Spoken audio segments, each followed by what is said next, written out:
I want to keep an eye on the floor and the ceiling at all times and know that my job is to make sure we never get near the floor and what can we do to raise the ceiling. Hello and welcome to the Remarkable CEO Podcast, a show dedicated to chiropractors who want to transform their job into a business so that they can have a remarkable practice as part of a remarkable life, not instead of one.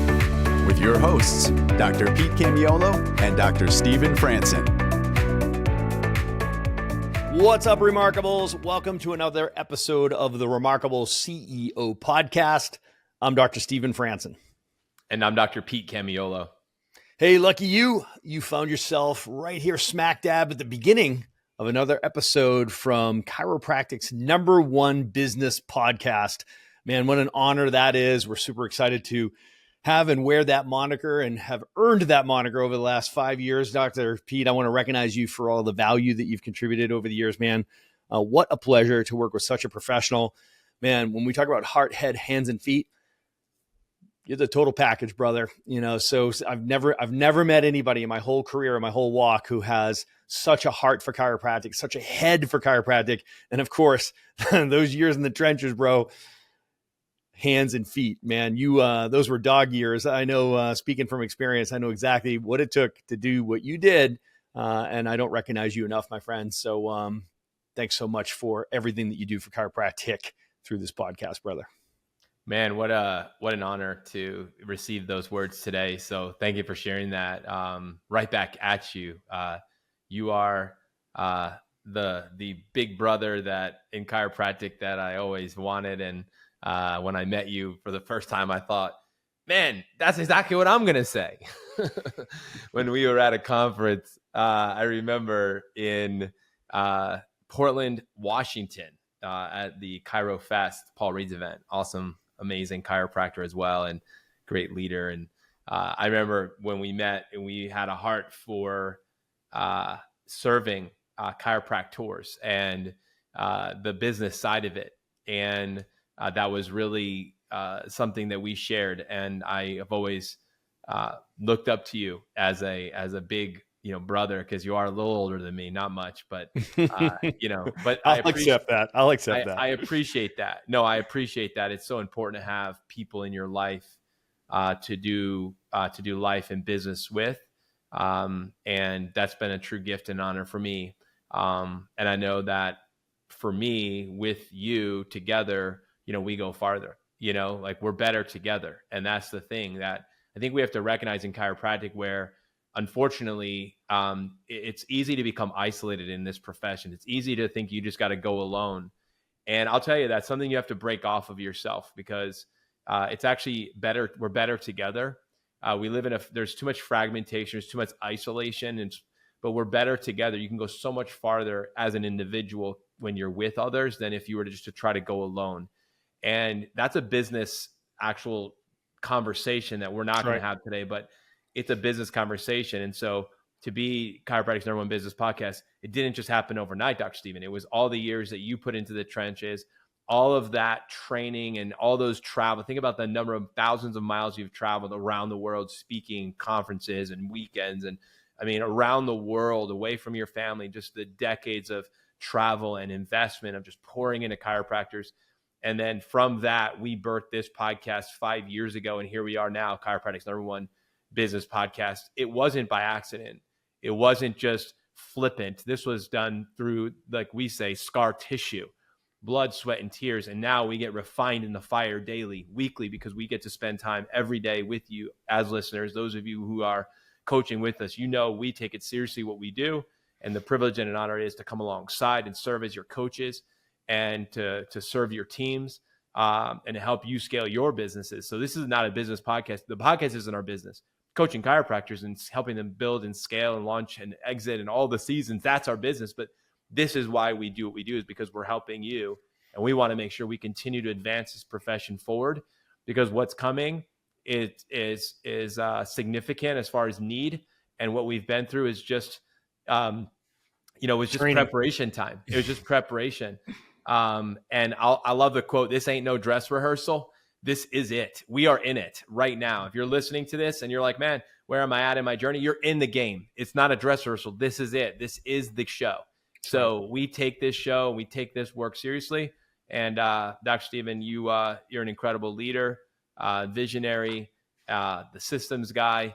Obviously, we know who you are.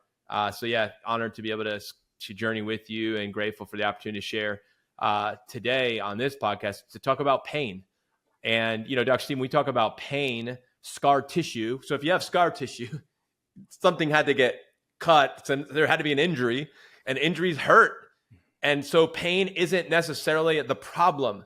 As we told our patients all the time, symptoms are not the problem. Symptom is actually a gift to you because it's going to lead you to find help so you can get to the root cause. And today we're going to, in this podcast, hopefully unpack the pain lines and where the pain is coming from, because all of us are dealing with it in some way, shape, or form in our businesses right now. We're going to expose that and hopefully give you some insights and things you could do to get to the root cause to grow to the next level. Yeah, the first time I heard this term, I heard Martel say it as the pain line. I was talking about the pain line in business, and he was talking about business owners and them not reaching their capacity or self-sabotaging, what have you, and referring to that pain line as being like growth of the business, that they get to the point where they just approximating something that they're reaching their capacity or they're overwhelmed and the juice is not worth the squeeze, right? So they get to the point where they just start pumping the brakes or they self-sabotage and unwind the thing, because as humans, we're hardwired, right? We do hardwired just to simply do three things, right? So we move towards pleasure, we move away from pain, and we do it all with the greatest economy of energy, right? So that's just human nature. So we never want to try to work against nature. You got to learn to work with nature, because that ultimately will be sustainable. Okay. As soon as you start trying to work against nature, oh my goodness, did the incline just get steeper and the chances of you being successful just plummet, right? So we want to understand human nature and be able to work with human nature and not trying to always be working against human nature. So when we talk about the pain line, people are just, you have to be sensitive to the people will not move towards pain and they will move away from pain, right? So we're going to capture that concept here and we're going to make it real in the chiropractic practice. We're going to use our construct of the three operational domains of the business: attraction, conversion, retention. And we're going to talk about the pain line and where is that in your business, right? So attraction, which of course is marketing or lead generation; conversion, which of course is the sales process, right? Compelling people to invest their limited resources of time, energy, focus, and money in your services of love to get the results that they want, to overcome their problems and reach their goals, right? That's the conversion process or the sales process. And then of course there's retention, which is delivery, right? It's about creating value, delivering value, adding value, and capturing value. This is about creating long-standing relationships so that people will eagerly not just start care, but stay under care, and they will be compliant and follow your best recommendations, which leads to the best patient outcomes, which is the most important thing. So it's about results for the patient. It's about results for the practice as well, because that leads to greater retention, which of course leads to more referrals, because happy people send more people. And then that ultimately leads to greater revenue. All of our favorite R's, Dr. Pete, right? So it's understanding the concept of the pain line and creating an awareness around that, and understanding that this is a dynamic thing. It's not just like one thing. And it's not a one-time thing. It's an all-the-time thing, right? And it's fluid and it's dynamic based on where is your team right now. It's another way to look at your capacity, right? So to look at what is a attraction capacity? In other words, what are the number of new patients that the business, number one, requires? And what is our current capacity or capability as a team? So there's a floor and a ceiling in each of these domains. So you think about this as a zone, right? So there's a capacity for how many new patients you can handle before things break, right? So, but there's also a requirement at the floor where it's like, oh man, if we drop below this level of new patients every week or every month or every quarter, then the business is going to either flatten or go backwards, right? So with conversion, same thing. There's going to be a ceiling, which is how many new ones can we convert per week before the machine starts breaking, right? Versus, being able to get people in on time for like rule of 72, et cetera. Like, where does the machine start breaking? And that's the ceiling. And then there's the floor, which is, man, we better be converting at a certain rate and a certain number of new patients. Otherwise, we're going to slide backwards. And then there's retention, of course, which just speaks to the volume. Like with my current team, my current space, our current systems, like what is the ceiling? Where do things start to break, where we fall behind, the hot seats get backed up and jacked up, right? Or we're rushing and we're not present with the patient, right? And then there's the floor, which is, at some point, retention, is our weak link, and the apples are falling off the apple cart as we're going down the road here. And next thing you know, we're not seeing an increase in volume. In fact, we're seeing an atrophy, right? So Dr. B, it's a great conversation. It's a great level of awareness to think of each one of these as this zone where your business is optimized, right? And there's a sense of there's a ceiling, which speaks to the team's capacity, the business's capacity. And then there's a floor, which is the minimal business requirements for you to continue to be making a bigger impact and a bigger income. So Dr. Stephen, I think this is such a powerful framework. So one of the things I love is constructs, and this is a beautiful construct. So I want you to imagine, if you remember, we had a tool, we've spoke about this in the past, called the Capacity Tachometer. And actually, Dr. Stephen, I'd love to include this in our episode for today. We can add it as a giveaway, and you should actually be doing this regularly. If you're not doing this regularly, meaning quarterly with your team, doing a check-in and asking them where are you at in your capacity, you're missing the mark as a leader, and really keeping your finger on the pulse of your team and your people. And remember, as a CEO, your job is to come alongside and surround your team to support your team. That's the difference between an owner operator and a CEO. An owner operator, they hire a team that supports them, and a CEO hires a team and you support the team. And it's a different mindset. And so the capacity tachometer is a question you would ask if you actually cared about people and how they're doing, knowing that what they do is actually driving the business forward. It's not just, hey, I'm going to drive the business forward, support me. And so this idea that there is a capacity. So I love that the bottom, like you said, the floor of your business is your operation, right? It's the business requirements. It's the operational requirements. And so we're looking at it through the lens of the three domains of attraction, conversion, and retention, right? The gears of the practice. And then we're looking at the top being your capacity. So if we think about it through the lens of your accountability grid, and we ask the question, is it optimized, right? So that's the question we're asking right now. Then, is it optimized, Dr. Stephen? So because if you're below optimization, it can be painful. It's painful because now, how are we going to keep this business going if we're not hitting our numbers? Let's say on attraction, we're not getting enough new patients to keep the business growing, or our conversions, we're not converting enough, right? We had the new patients coming in. We've done a great job getting new ones in the door, where our conversions are down. And so now that's going to inhibit us from being able to sustain and grow this business. Or retention. Man, we've done an amazing job getting new ones in. Look at that. Love it. We're crushing it. We're getting new ones. We're converting them, but we're not growing. What the heck's going on? We're flat. Like we're putting all these new ones in. We have great conversions, but we haven't grown the office. We're stuck at 200 a week. Have been there for 5 years or whatever. What's going on there? And the reality is that's the bottom pane, right? So the bottom pane is there's something in your business operation that's not working to support the growth of the business. So you have the business requirements to run the business. So is it optimized? And Dr. Stephen, if we look at it through the lens of, as we teach, base case, best case, worst case, your business should be on a growth trajectory, right? The purpose of a business is to solve a problem for someone else. And we're in the for-profit business industry, and we should be growing. Our business should be a growth, right? That's a sign of a healthy business, is growth. So we should be growing. And we're not going to tell you which trajectory what your growth trajectory needs to be. It needs to be based on intelligence, right? So if you have goals this quarter and this year, which you should have, and you've got those clearly defined and they're intelligent, you should be able to answer the question, what is the zone? What's the zone that we need to be in to hit our base case? Okay. What is the zone we need to be in to hit our best case for each domain? Okay. So if you look at it through the lens of what we like to use is the lead flow worksheet, you can actually see at a percentage level exactly what that percentage needs to be.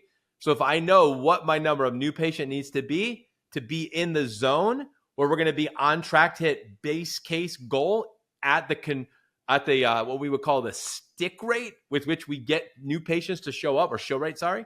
So that we know if we hit a 90% show rate and we have 30 new patients scheduled a month at a 90% show rate, we know we're going to have, whatever that number is, 27 new patients show up and for a day one. And we know that 27 opportunities for us at our day one to day two stick rate and day two to day three conversion rate, at those rates, we know if we do that and we keep our rates, we're going to hit our base case goal. So we're in the zone, right, Dr. Stevens? So that's being in the zone. We know if we dip below, whether we don't have enough new ones or maybe our show rate for day 0 to day 1 is dips below 90%, or a day 1 to day 2 stick rate dips below 94%, or our day 2 to day 3 conversion rate drops below 77%, or whatever your number is, that's going to be that pain line on the bottom. Does that make sense? So, Dr. Steven, for me, it comes back to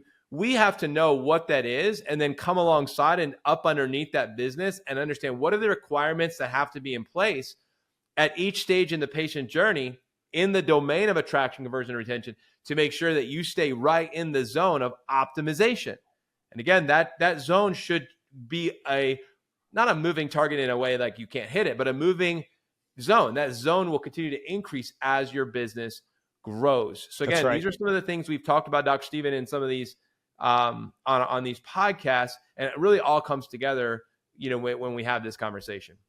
I love the like metaphorically looking at the business like it's a living organism, right? So when we talk about metrics and data are a lot, right? So because we want to be 1 part gut, 2 parts data, right? We want to run a data-driven business. If you look at the human body and you're trying to optimize the human body, of course, immediately go to vital signs, which is what we call our metrics, performance metrics data, right? Is the vital signs of the business. We understand how this works with the body. Like you go and you do a blood panel or whatever, and you're going to come back and there are standards, right? They're always given in ranges, right? To be able to say, you want to be somewhere between this and this, like vitamin D, you want to be between 50 and 100 nanograms per deciliter, right? That's the optimal zone for vitamin D for immune function, right? If you're looking at CRP, like a C-reactive protein, you want optimals, it's an inflammatory marker. So optimal is 0 to, 0.5 milligrams per liter for a C-reactive protein, or like hemoglobin, when you're looking at A1C. Like A1C, they'll tell you optimal range is 4.6 to 5.5%, right? So these are ranges so based on where you are today, this week, your age, weight, et cetera, this is going to fluctuate and vary, but it's one way to say you need to be somewhere in this range, right? So you wouldn't know that unless there was testing done, right? There was an assessment done. There was an analysis done, right? So you have to look at your business and say, I'm going to assess my business and be able to say, what are the optimal ranges for me when it comes to attraction? Like for us to reach our goals, how many new patients do we need to get, right? That's the base case scenario, right? So I based on our conversion rates, I need this many leads to end up with this many new patients, right? New patient conversions where they're actually active patients. So all of that data comes and it spits out an number and says, well, then in marketing, you need this many leads. And if you're more sophisticated, it's like you need this many internal leads, this many external leads, this many digital leads, right? This can get very detailed very fast, but that's not the objective of this conversation. This conversation is about you understanding another way to scrutinize your business in a way that's an informative way that you can actually operate on your toes, not on your heels, right? This is about leading metrics, not just lagging metrics, right? It's for you to be able to look at your business and look at it where it is now and what changes need to be made right now so that we can achieve where we're going next, right? Which is our goals. So if you were to look at the business and you were to say, all right, so I'm looking at, I know based on my base case scenario, the goals that I've set, it's going to require that we have this percentage or this number of conversions, right? So those are 2 different KPIs. We need to convert 21 new patients a month, right? For us to be able to reach our growth goals, right? So, well, you know what your conversion rate has been historically. So that tells you how many leads you need, right? So this creates this zone, right? So, and I want you to just visualize this zone of like, okay, so base case would be in the middle. There'll be a floor, which is if we drop below this level, then the practice is actually going to be contracting, right? So that's the floor and that's the pain line that is at the floor of it where the business wouldn't tolerate you doing less than that, right? So then there's a ceiling, which is the top part of this, which is on the high end or the upside. Well, what if we overperform? Where's the pain line, right? Where's the ceiling for, wait a minute, there's too many new patients, right? So you might just say to yourself, Francis, what are you talking about? Like too many new patients? Is that a thing? It's like, well, yeah, because your machine has a capacity, right? Your processes, your hours, your team, right? It has a capacity. Now, you might be able to do it for a day or for a week or even 2 weeks if you have more new patients and you have the capacity to sustainably process at a remarkable level. Let me put it that way, right? There's that's a bit of a word salad there, but sustainably process these new patient leads at a remarkable level. Okay. So sustainably means week after week after week after week, you could do it without breaking your business, breaking your systems, or breaking your team. Okay. We have things like the rule of 72 that says that you want to process a new patient within 72 hours of them contacting you. They should be in the office having a day one, hopefully same day, if not next day. Within 72 hours of their day one, you want them back for reported findings, hopefully the next day, right? Within 72 days of their report, 72 hours of their reported findings, we want them back for the Better Results Faster workshop. Within 72 hours of the Better Results Faster workshop, we want them getting their family checked, right? So it's like, this is the rule of 72, which would suggest that there's a velocity of movement there as the people move through your system. That's your systems. And that's what, when we say at a remarkable level, that's where you're going to see the greatest outcomes, right? The greatest percentage of conversions, for example, from step to step to step. Dr. Pete, this is a dance, right? It sounds very sophisticated, but at the end of the day, that ceiling is real as well. There's a pain line where your team will, as they start to approximate their capacity, they'll start pumping the brakes and being overwhelmed. So the point of this exercise is that you want to have an awareness from domain to domain to domain by assessing your business and really recruiting your team to chime in on this. Where are the pain lines for each of the primary functions of the business? Like, at what point are we at capacity? And understand where that capacity is at the high end, right, which is the ceiling. You can extrapolate using your data. Well, where must we be at a minimum? That's the floor, right? So now we have that whole range, right? So whereas if we drop below this floor, this is the inferior pain line, where it's like, man, we drop below this level and this pain for the business, right? So now we have the ceiling, the superior level pain line, and we have the floor, which is the inferior pain line, which is the minimal business needs to sustain the business, to sustain growth of the business. Now you have a range, and now you can make leadership and managerial decisions based on that. Things like, do we need to change our process, improve our process, expand our hours, add team members? Like, what do we need to do to push that ceiling higher so that we don't experience the pain associated with the outsized returns from, a strong effort, if you will, as the business is growing. Dr. Pete, this is energizing for me because it just makes me as a leader say, I want to keep an eye on the floor and the ceiling at all times and know that my job is to make sure we never get near the floor. And what can we do to raise the ceiling? Yeah. And Dr. Stephen, I mean, I'm going to just put a pin in it because I want to make sure that this is extremely actionable. So as you said, this is something that you need to get chime in. That was one of the most important things I was said on this entire podcast, which was chime in from your team. It's really important that as leaders, we listen to our team and what they have to say, even if you don't like what they're saying. Is you have to listen to it and you have to take it in and decide where you're going to go with this. And again, we have to take into consideration if we've done a good job, Dr. Stephen, of hiring the right people, putting them into the right role, and training them to do the right work, and they're doing it the right way, then the intel that I receive in regards to capacity, I must listen to that as a leader, so that we can make decisions that are going to keep us in the zone. I love the range conversation because it's so comforting to know there's a range, right?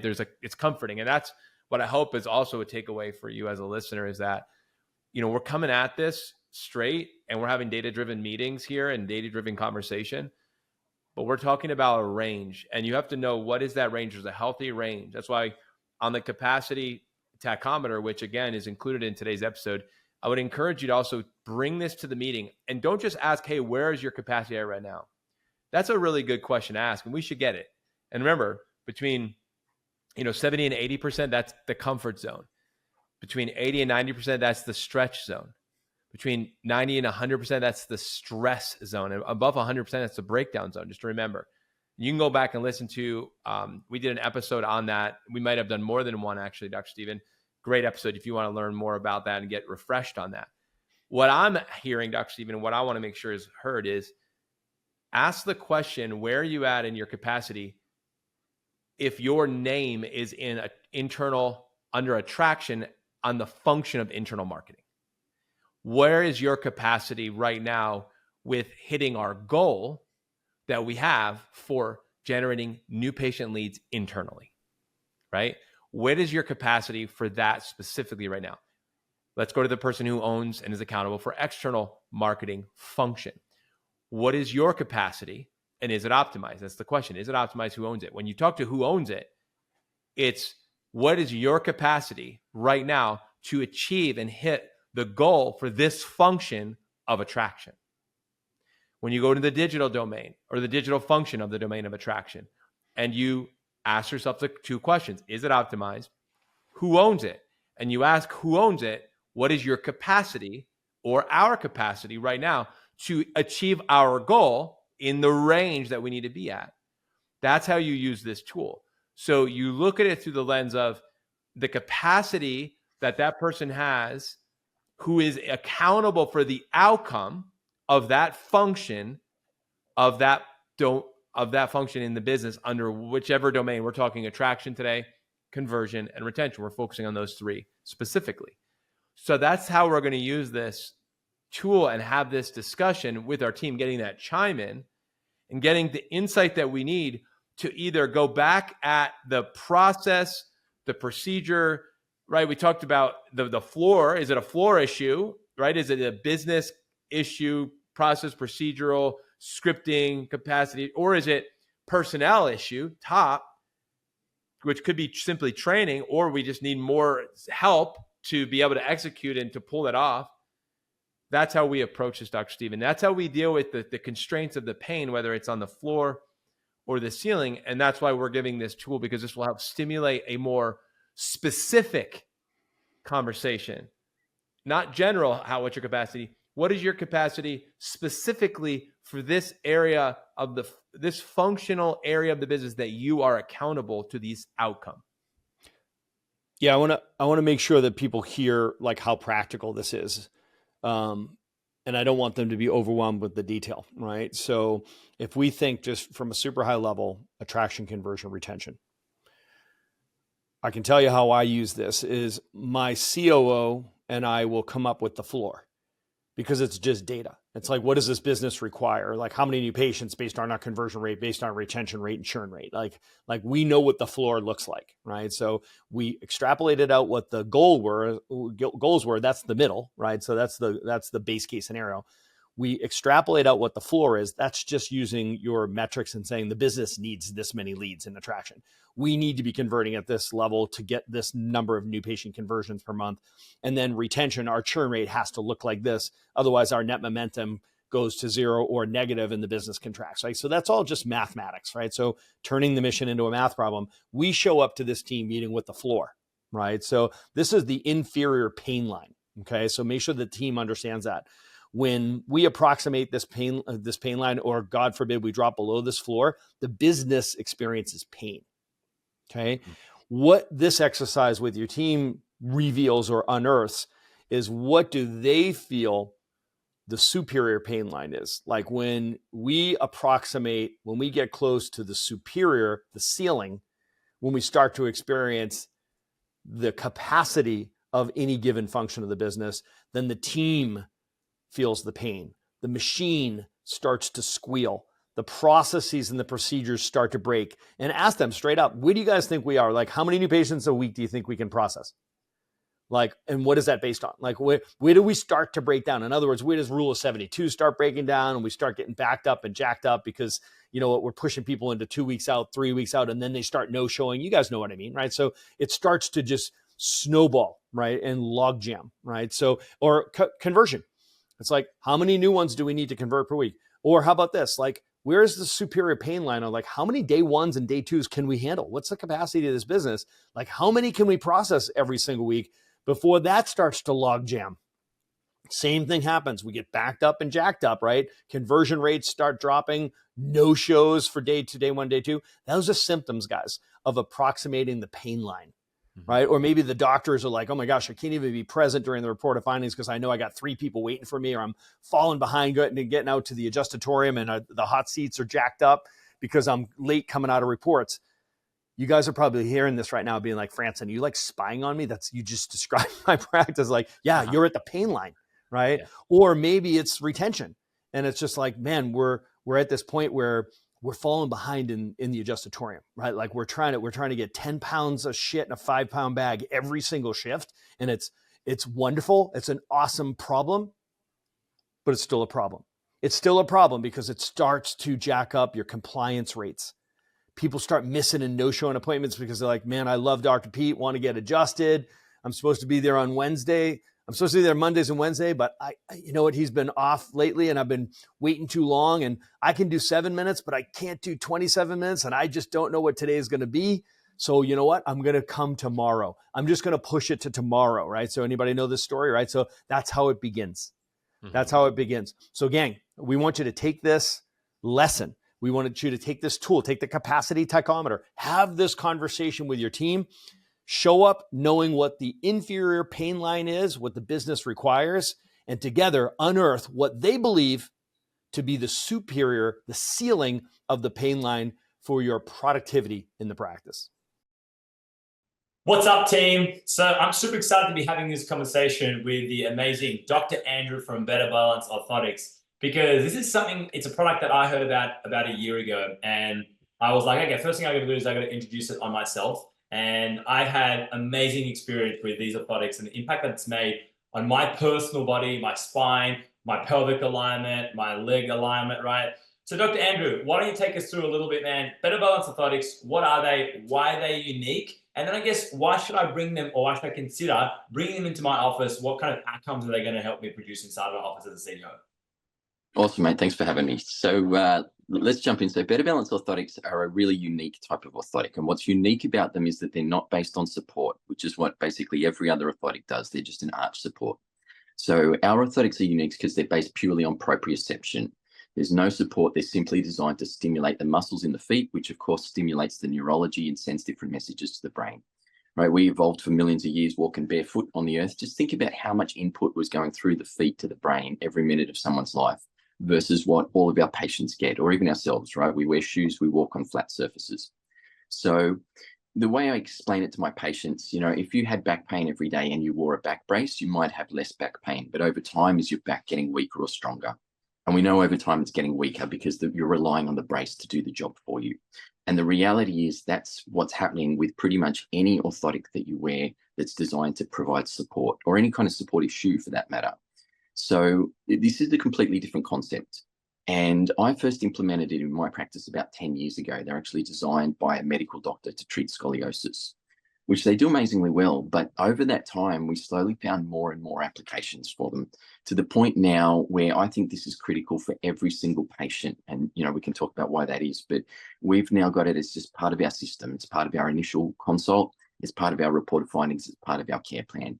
What they do is they allow patients to get better results. They really do get better results faster, right? It makes a huge difference.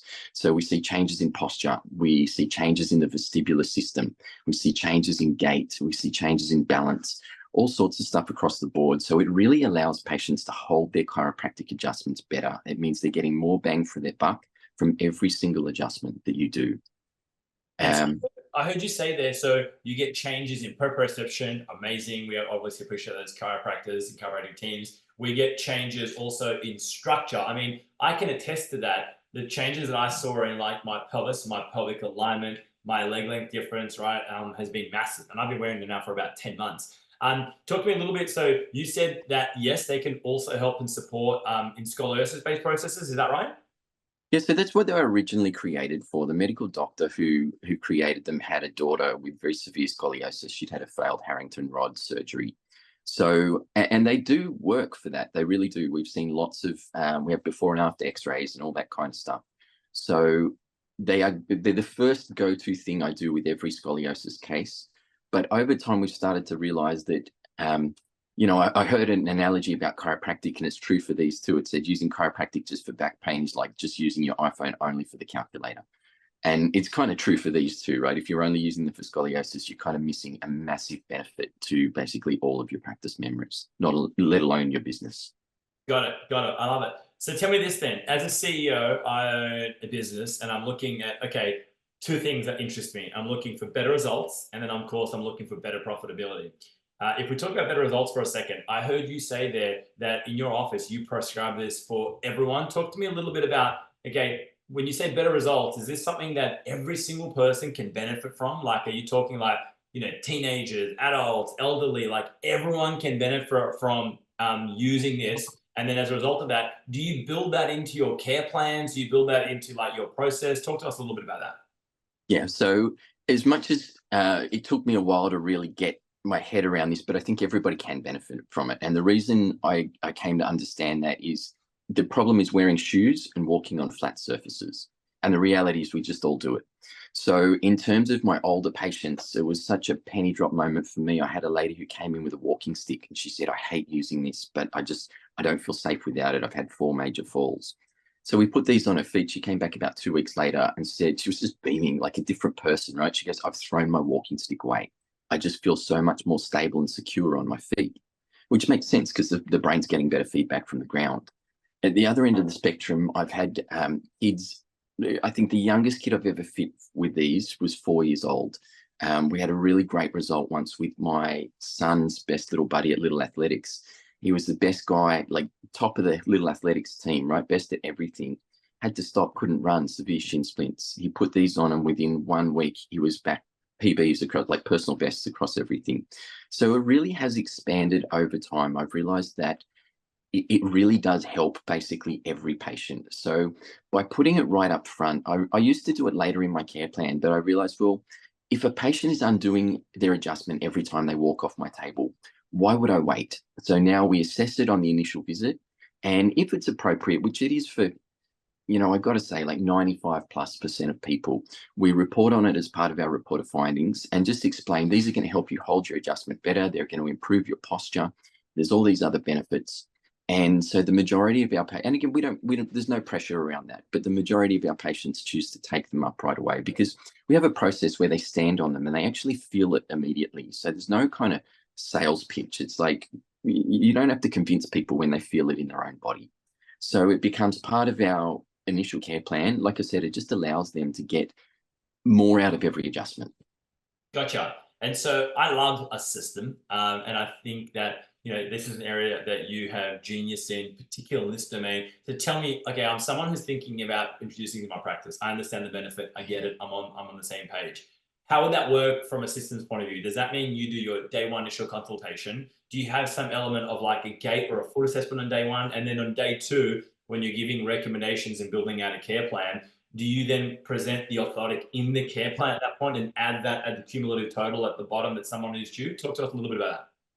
Yeah, that's pretty much exactly what we do. So in our initial assessment on that day one, I'm doing a whole bunch of, my postural screenings, my muscle testing, all this kind of orthopedic, all the neuro, the usual stuff we do. As part of that, I assess their feet. It takes me about 30 seconds. And we actually do a test where we stand them on the orthotics and see if that changes how their muscles activate. So they get that immediate felt sense of it. So when it comes to our day two, oftentimes the thing they first want to hear about, they're like, tell me about that thing. They're kind of blown away by the testing. So exactly like you said, it becomes part of the care plan. Like this is what's going to allow you to get the most out of every adjustment. This is what it costs. They're covered by health funds. Just it's part of the scripting. It's part of the system. And most people, if you're going to invest in a care plan, why would you not invest a little extra to really maximize your benefits from it? Yeah, gotcha. All right, cool. That makes a lot of sense. I love it. And then I guess that leads perfectly into talk to us about, so the second part of what I always concern myself as a CEO, better revenue, better profit. The thing that comes to my mind immediately is that this immediately is another revenue stream inside of our business. It's something that's going to get better results for people. And it's something that increases the dollar value for every single person that comes inside of the office as a practice or as a practice member or a patient. Talk to us a little bit about like what kind of figures that we're looking at. How does this work? How does it kind of increase our bottom line, our profitability? What have you noticed? Yeah, so I mean, it's been huge in my clinic and huge in the clinics who implement this. So, we say doctors can expect to make an extra $1,000 to $4,000 a week, but obviously it just depends on the size of your clinic, and some make more, some make less. But the bottom line is that most chiropractic practices, when we look at it, may be making a lot of money in terms of turnover, but don't always make the profit that they really deserve. Right? As a bricks and mortar business, for every adjustment you do, you've got to take out your rent, you've got to take out your all the other million costs. I won't go through them, but the profit margin at the end of the day can sometimes be a little skinnier than it should. So implementing something like this, which is a total win for your patients, they love it, but it really boosts not just your overall revenue, but your profit. So we wholesale the orthotics to you as a doctor for $175. You retail them to your patient for $375. So that's a $200 profit margin on every pair of orthotics. So if you multiply that by the number of new patients that you've got coming through your clinic, that really adds up really fast, right? And it's not just top line revenue, it's bottom line, it's actual profit. And so that can make a huge difference. Either you can add more profit to your clinic, you can put it back into your marketing. It really frees up a lot of that kind of lead acquisition cost for our new patients. Yeah, absolutely. I mean, $200 profit, that's profit every single person. So even if we're doing, let's just say 15 new patients a week, and let's say of those 10 decide to go through the protocol, right? That's immediately a $2,000 profit. And then I'm assuming you probably also got some recurring revenue that after a period of time, people's orthotics wear out, they start to, okay, hey, I need a new pair again. Are you noticing a lot of that happening now too? Yeah, so there's two big streams of that. One is really referrals. We notice they generate a ton of referrals because a lot of people go, oh, these are amazing. I've got to get them on my kids, my partner, my whatever. And of course, those people come in to get assessed for orthotics, but they end up taking up chiropractic care as well. So referrals is one, but absolutely, people love them. And if they're like me, they don't like changing things back and forth between their shoes. So we do have a system at 12 months. We send them a letter and say, hey, your health fund's rolled over. Every year they give you a new allowance for orthotics. How about we update your orthotics? So at that point, a lot of people are like, great, I'll get a second pair for my second pair of shoes. In fact, we've got patients who just get a new pair every year. So it does become absolutely just a really easy recurring stream of revenue. Gotcha. Amazing. I love it. So again, I'm sold. I can see it, better results. I can put at least an extra $100,000 on my bottom line profit, if not more. What's my next step? What do I have to do? If I'm someone that's interested in that, how do I get in contact with you? How should we connect with you? So our website's betterbalanceorthotics.com. You can kind of check out all the info there. What I've put together for TRP members is if you go to betterbalance.com/remarkable, it'll give you a link for a free discovery call to my calendar. So you can book in, we can jump on Zoom for 15 minutes. We'll run through, I'll answer any questions that you've got. I can talk you through any part of the process. And what I really like to do is actually start with docs getting them on their own feet, because as you've experienced yourself, it's like people are blown away by that. And once you feel it yourself, then you're able to go with integrity to your clients. So I encourage people, bring a tape measure to that call. And if it all sounds good to you, we'll actually measure up your foot. We'll fit you with your personal pair on that call. And we'll get you set up with your training and you're away and running. Cool. I love it. So there you hear it, folks. Not only is it an amazing product, the onboarding process and giving you clarity about the action steps. So how do you make this a success in your practice comes with it too. So you heard it there, guys. We're going to leave in the show detail links for the websites that Andrew's mentioned. So you can literally click on them, get in that call, and he'll take you through exactly how do we take this into our practice and make it a successful avenue and make it something that we're going to get better outcomes for our clients and better outcomes for our practice. Dr. Andrew, thanks so much for your time, brother. I appreciate it. No worries. Thanks, Bobby. Thanks for listening to this episode of the Remarkable CEO Podcast. Remember, what the world needs now is chiropractic, and what chiropractic needs now is more successful chiropractors. If you like this podcast, please subscribe, share with a friend, and leave us a review. And if you'd like to connect with us personally, direct message us on Facebook, LinkedIn, or Instagram. Now go and be remarkable.